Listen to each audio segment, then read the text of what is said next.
कभी ठंड में ठिठुर के देखना, कभी तेज धूप में जल के देखना, कैसी होती है वतन की हिफाजत, एक बार सरहद जमी पर चल के देखना।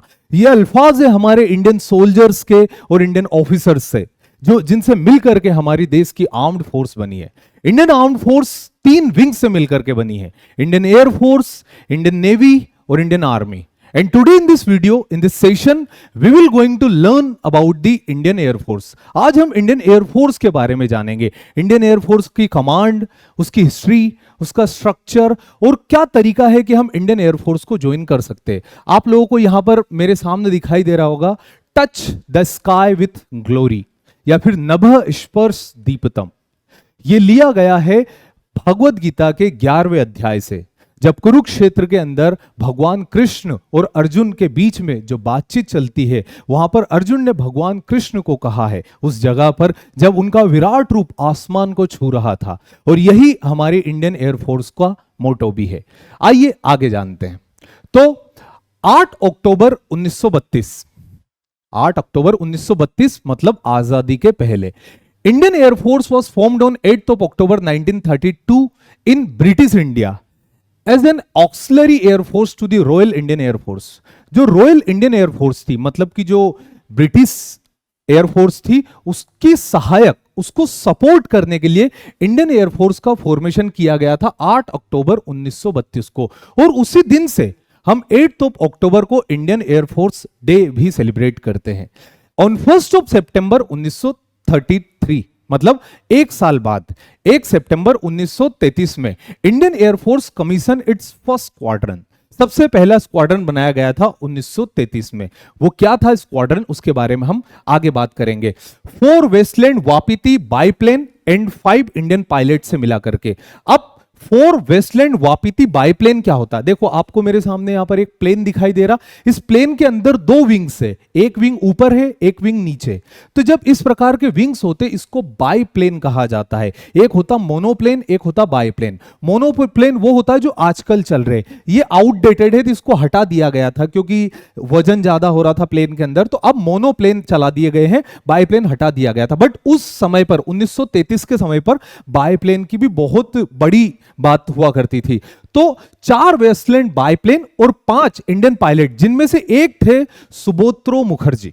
सुबोत्रो मुखर्जी जो कि आगे चल के फादर ऑफ इंडियन एयरफोर्स भी कहे जाते हैं। तो ये इनका फोटोग्राफ है आपको जो मेरे सामने दिखाई दे रहा। व्हेन इंडिया बिकम रिपब्लिक इन 1950, जब 1950 में भारत गणराज्य बन चुका था, उस समय जो प्रीफिक्स था, जो आगे वर्ड जुड़ा था रॉयल वर्ड, उस रॉयल वर्ड को हटा दिया गया था और फिर इंडियन एयरफोर्स अडॉप्ट कर लिया गया था, जो कि आज भी चल रहा है। और इंडियन एयरफोर्स का राउंडल जो अडॉप्ट किया गया था, मैं आपको बताता हूं राउंडल्स कैसे होते थे और क्या थे। तो देखो बेटा, सबसे पहले जब 1933 से लेकर के 1942 तक हमारे देश की एयरफोर्स का राउंडल्स होता था कुछ इस टाइप का। इसके अंदर रेड कलर सेंटर में था, surrounded by white colour and then blue colour. But क्योंकि जापान का भी सेम यही था राउंडल, जो उसका है ना राइजिंग सन का, तो उससे रिलेटेड, तो फिर इसको हटा दिया गया था। 1942 से 1947 में ये राउंडल्स हमारे देश की एयरफोर्स का था। इसके बाद 1947 से 1950 तक अशोक चक्र को राउंडल्स के फॉर्म में इस्तेमाल किया गया था। और इसके बाद आज 1950 से लेकर के आज तक इंडियन एयरफोर्स का जो राउंडल है वो इस तरह का है, जिसमें सेंटर में ग्रीन कलर है, surrounded by white colour and then orange colour. इस तरह से हमारा राउंडल, ऑरेंज और सैफरॉन कलर, इस प्रकार से हमारा राउंडल्स बना हुआ है। चलिए आगे डिस्कस करते हैं कमांड्स ऑफ इंडियन एयरफोर्स। अब देखो बेटा, हमारे देश का एरिया है 32,87,263 स्क्वायर किलोमीटर। अब इतने बड़े स्क्वायर किलोमीटर एरिया के स्काई को प्रिजर्व करने के लिए अलग अलग जगह पर इंडियन एयरफोर्स की कमांड्स बना रखी है। देश के अंदर इंडियन एयरफोर्स के 7 कमांड्स है, जिसमें से 5 कमांड्स ऑपरेशनल है और 2 कमांड्स फंक्शनल है। याद रखना, फंक्शनल कमांड के अंदर आती है मेंटेनेंस कमांड और साथ ही साथ ट्रेनिंग कमांड। देखो ऑपरेशनल कमांड क्या होती, जो तत्पर रहे, हमेशा रेडी रहे, एक्टिव रहे कि देश में कहीं भी किसी भी प्रकार की कोई गलत परिस्थिति बन गई तो उससे डील करने के लिए जो कमांड काम करेगी that is the operational command. और फंक्शनल कमांड होती है, उसके अंदर दो आती, एक होती मेंटेनेंस कमांड और दूसरी होती है ट्रेनिंग कमांड। तो जैसे नेम सजेस्ट कर रहा, मेंटेनेंस कमांड जो कि नागपुर के अंदर है, उसका काम होता है कि एयरक्राफ्ट के अंदर कोई डिसबैलेंस हो जाए या फिर कोई डिस्टरबेंस हो जाए, उसको मेंटेन करना, उसको सही करना। मतलब कि जो मेंटेनेंस कमांड होती है जो बेसिकली नागपुर और बेंगलोर के अंदर है, इनका काम होता है ऑपरेशनल कमांड की हेल्प करना, उनको असिस्ट करना, ऑपरेशंस के लिए उनको हमेशा रेडी रखना। ऑफिसर्स को ट्रेनिंग, उनको ट्रेन करने का काम करता है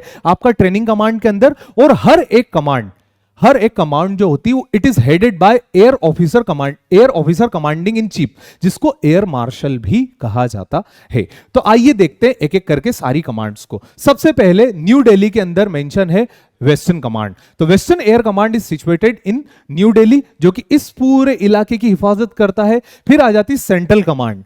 तो जो आर्मी की सेंट्रल कमांड कहां पर है, वो लखनऊ के अंदर है। और एयरफोर्स की सेंट्रल कमांड वो भी उत्तर प्रदेश के अंदर प्रयागराज के अंदर मौजूद है। फिर आती है शिलोंग के अंदर ईस्टर्न एयर कमांड। जो ईस्टर्न एयर कमांड है इंडियन एयरफोर्स की, it is situated in Shillong.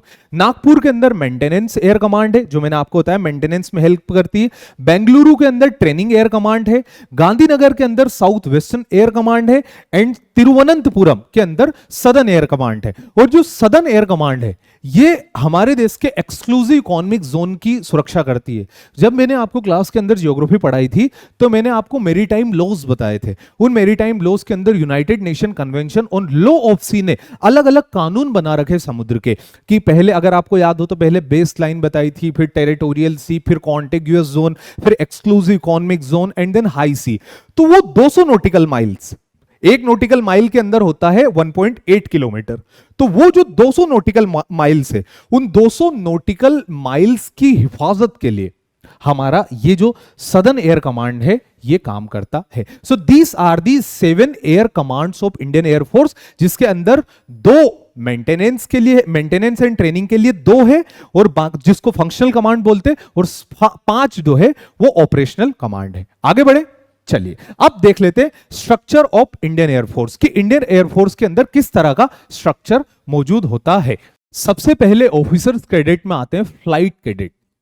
उसके बाद जूनियर ऑफिसर्स के अंदर फ्लाइंग ऑफिसर्स आप एनडीए एंड सीडीएस से भी बन सकते हैं।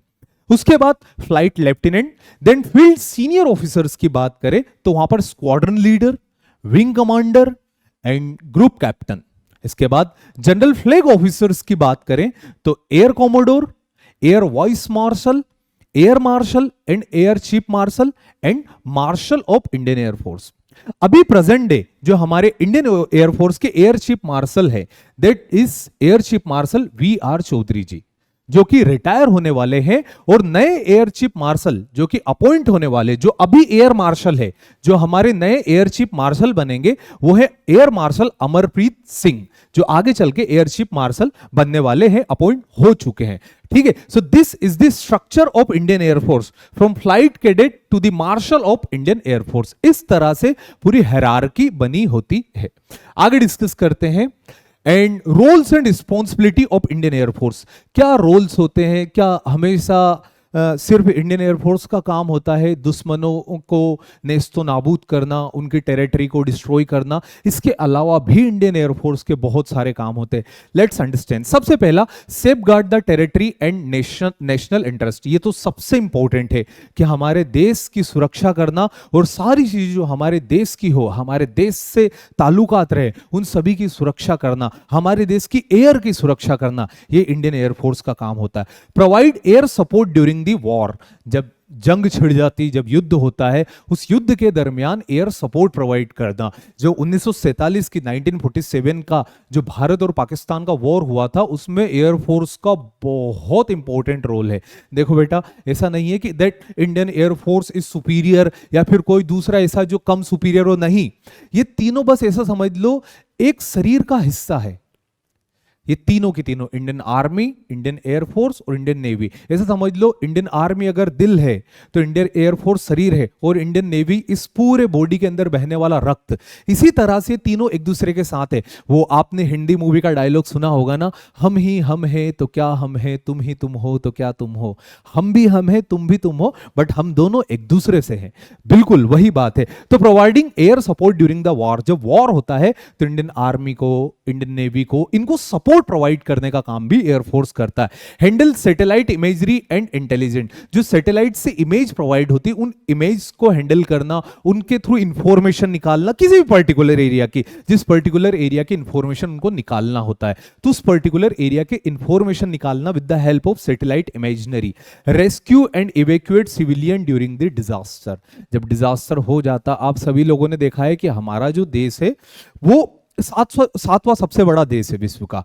अब जो इतना बड़ा देश हो, आधा ट्रॉपिकल एरिया के अंदर आ रहा, आधा सब ट्रॉपिकल एरिया के अंदर आ रहा है, तो इंडिया के अंदर ट्रॉपिकल साइक्लोन भी खूब सारे होते हैं, हिमालयन वाला जो रीजन है वहां पर बहुत सारे भूकंप भी आते हैं, देश में बड़ी बड़ी नदियां हैं, उसकी वजह से बाढ़ भी आ जाती है। तो ऐसे माहौल में देश के लोगों को उस पर्टिकुलर खराब सिचुएशन से निकालना और एक सही जगह रिहेबिलिटेट कराने का काम भी इंडियन एयरफोर्स करती है। इसके बाद support navy and armed force, बिल्कुल जैसा कि मैंने आपको बोला कि एक दूसरे के साथ काम करते, Indian air force, Indian navy, Indian army एक दूसरे के सपोर्ट के साथ साथ काम करते और एक दूसरे के लिए काम करती है। Navigate Indian flight, Indian flights जो होती है जब हालात बहुत खराब हो जाते, परिस्थितियां बिगड़ जाती है, तो उनको नेविगेट करने में भी इंडियन एयरफोर्स का बहुत इंपॉर्टेंट रोल होता है। So these are the roles and responsibility of Indian air force. आगे बढ़ते हैं, अगला जाता, Indian air force looking for the qualities like, किस तरह की क्वालिटीज आपके अंदर होनी चाहिए अगर आपको आर्म्ड फोर्स को ज्वाइन करना। मैं अकेला इंडियन एयरफोर्स की बात नहीं कर रहा हूं, इंडियन आर्मी की बात नहीं कर रहा हूं, इंडियन नेवी की बात नहीं कर रहा हूं, बट कंबाइनली तीनों की बात कर रहा हूं कि कौन कौन सी क्वालिटीज हमारे अंदर होनी चाहिए। सबसे पहली, इफेक्टिव इंटेलिजेंस, किसी भी चीज को इफेक्टिवली डील करने की क्षमता। आपके अंदर वो इंटेलिजेंस होना चाहिए, वो लॉजिक होना चाहिए, वो तरीका होना चाहिए कि आप चीजों को बारीकी से समझ लो। रीजनिंग एबिलिटी, किसी भी चीज को समझने के नाना प्रकार के तरीके, आपकी एबिलिटी होनी चाहिए उस चीज को सोल्व करने की, उस कॉम्प्लेक्स सिचुएशन से डील करने की, उस प्रॉब्लम से डील करने की। हालांकि ऐसा नहीं है बेटा कि आपके अंदर ये सारी क्वालिटीज है तो हम डायरेक्टली इंडियन एयरफोर्स को जाकर के ज्वाइन कर ले या फिर इंडियन आर्मी को ज्वाइन कर ले, नहीं। अगर हमारे अंदर ये क्वालिटीज है, उसके बाद भी हमारी एग्जाम्स होती है, हमारा एसएसबी होता है, उसके अंदर वो चेक करते हैं हमारी इन क्वालिटीज को। हाँ, अगर हमारे अंदर वो क्वालिटीज है तो बिल्कुल हमारा वेलकम करते हैं। उसके बाद पावर ऑफ एक्सप्रेशन, अगर आपके अंदर थॉट है, आपके अंदर आइडियाज है और उन आइडिया को एक्सप्रेस करने आपको नहीं आता तो फिर तो दिक्कत है ना। तो power of expression play a very important role to be an officer of Indian armed force. उसके बाद सेल्फ कॉन्फिडेंस, पहले तो खुद को कॉन्फिडेंस में लाओ, फिर उसके बाद तो अपने ग्रुप में, अपने स्क्वाडन में वहां जाकर के हम बातें निकाल सकते हैं। तो first of all self confidence होना बहुत ज्यादा जरूरी। ओवर कॉन्फिडेंस की बात नहीं कर रहा हूं, सेल्फ कॉन्फिडेंस की बात कर रहा हूं। इसके बाद डिटर्मिनेशन, मतलब किसी भी चीज को कर दिखाने का डिटर्मिनेशन, एक दृढ़ संकल्प कि हाँ मुझे करना है, मुझे ये करना है, मुझे एनी हाउ। फिर उसके अंदर हमारी बॉडी हमारा सपोर्ट अगर कम भी कर रही है तो जो हमारा दृढ़ संकल्प है वो हमारी बॉडी को मना लेता है कि हाँ अगर हमने फैसला लिया है, हमने डिटरमाइन किया है कि हमें टास्क करना है, तो फिर पूरा शरीर, हमारा पूरा एक एक हिस्सा जुड़ जाता है उसको करने के लिए। फिर ऑर्गेनाइजिंग एबिलिटी, किसी भी चीज को ऑर्गेनाइज करना, वो मीटिंग भी हो सकता है, वो कोई टास्क भी हो सकता है, या फिर वो सभी के साथ किसी प्रकार की चीजें भी हो सकती, बट उनको ऑर्गेनाइज करने की एबिलिटी होना चाहिए।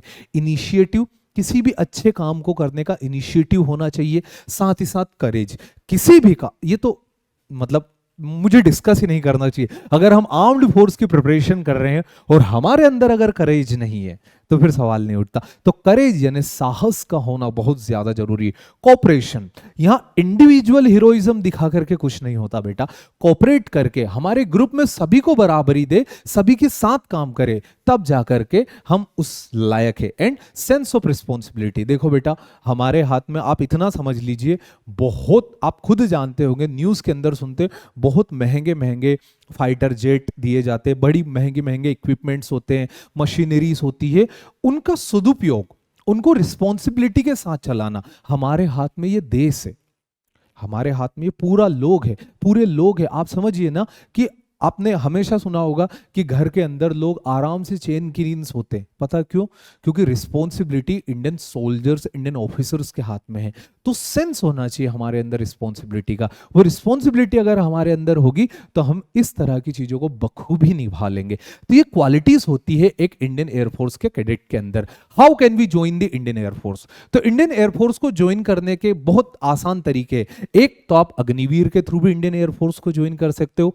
आप नेवी के थ्रू, एनसीसी के थ्रू भी Indian air force, I am sorry, NCC के थ्रू भी इंडियन एयरफोर्स को ज्वाइन कर सकते हो। साथ ही साथ नेशनल डिफेंस एकेडमी के थ्रू आप इंडियन एयरफोर्स को ज्वाइन कर सकते हो। कंबाइंड डिफेंस सर्विसेज के थ्रू आप इंडियन एयरफोर्स को ज्वाइन कर सकते हो। एंड एफकेट, इन एग्जाम्स के थ्रू, इन एग्जाम को क्रैक करने के बाद, एसएसबी देने के बाद आप इंडियन एयरफोर्स को ज्वाइन कर सकते हो। तो आई रिपीट, फिर से बता देता हूं।